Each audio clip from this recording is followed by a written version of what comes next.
কিছু আমাদের অস্ত্র উদ্ধারের ঘটনা আছে। আপনার কুষ্টিয়া থেকে একটি গত 2-3 দিন আগে একটি বিদেশি পিস্তল এবং রিভলভার উদ্ধার করি।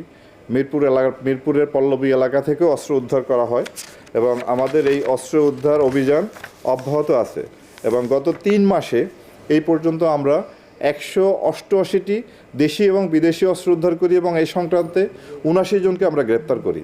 এই 3 মাসে আমরা হত্যা মামলার 522 জন আসামিকে গ্রেপ্তার করি, ডাকাতি মামলার 151 জন, ছিনতাই বিরোধী অভিযানে 70 জন, মানব পাচারকারী 41 জন এবং মাদক মামলায় আমরা 1210 জনকে আমরা গ্রেপ্তার করি। সর্বমোট 4366 জন অভিযুক্তকে আমরা গ্রেপ্তার করতে সক্ষম হই এবং উল্লেখযোগ্য পরিমাণ মাদকদ্রব্য আমরা উদ্ধার করি এই সময়।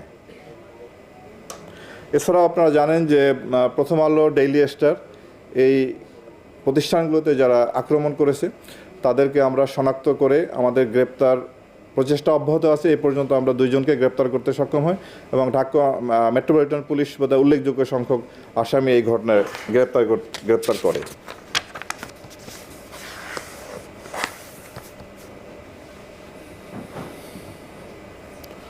তো এছাড়াও গত 29শে ডিসেম্বর 2025 সালে যশোর জেলার বাঘারপাড়া থানাধীন এলাকায় অভিযান পরিচালনা করে 14টি ককটেল বোমাসহ একজন নাশকতাকারীকে আমরা গ্রেপ্তার করি এবং গত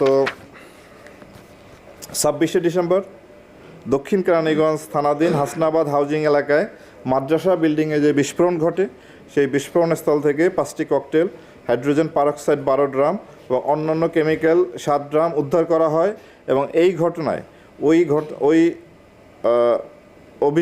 ওই যে ঘটনার যে মূল আসামি অভিযুক্ত আলামিন, তার সহযোগী আহসানুল্লাহ ওরফে হাসানকে গ্রেপ্তার করি এবং এই ঘটনায় সম্পৃক্ত আলামিনকে গ্রেপ্তারের জন্য আমাদের প্রচেষ্টা অব্যাহত আছে। তা আমরা দেশের সার্বিক আইন শৃঙ্খলা পরিস্থিতি নিয়ন্ত্রণে রাখার জন্য, অপরাধ দমনের জন্য আমরা র্যাব সহ সবগুলি আইন শৃঙ্খলা বাহিনী আমরা আন্তরিকতার সাথে, নিষ্ঠার সাথে কাজ করে যাচ্ছি।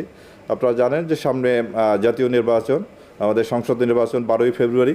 সেই নির্বাচনের পূর্বে আইন শৃঙ্খলা পরিস্থিতি যেন আরও ভালো হয়, একটি সুন্দর সুষ্ঠু নির্বাচন করার জন্য যেরকম আইন শৃঙ্খলা পরিস্থিতি দরকার সেটি নিয়ে আসার জন্য এবং সেই রকম একটি পরিস্থিতি তৈরির জন্য আমরা সবাই আন্তরিকতা এবং নিষ্ঠার সাথে কাজ করে যাচ্ছি এবং এই ক্ষেত্রে আপনারা অতীতে যেভাবে আমাদের সহযোগিতা করেছেন একইভাবে আপনাদের সহযোগিতার প্রত্যাশা করি এবং আশা করি আমরা একটি সুষ্ঠু নির্বাচন উপহার দিতে সক্ষম হব। ধন্যবাদ।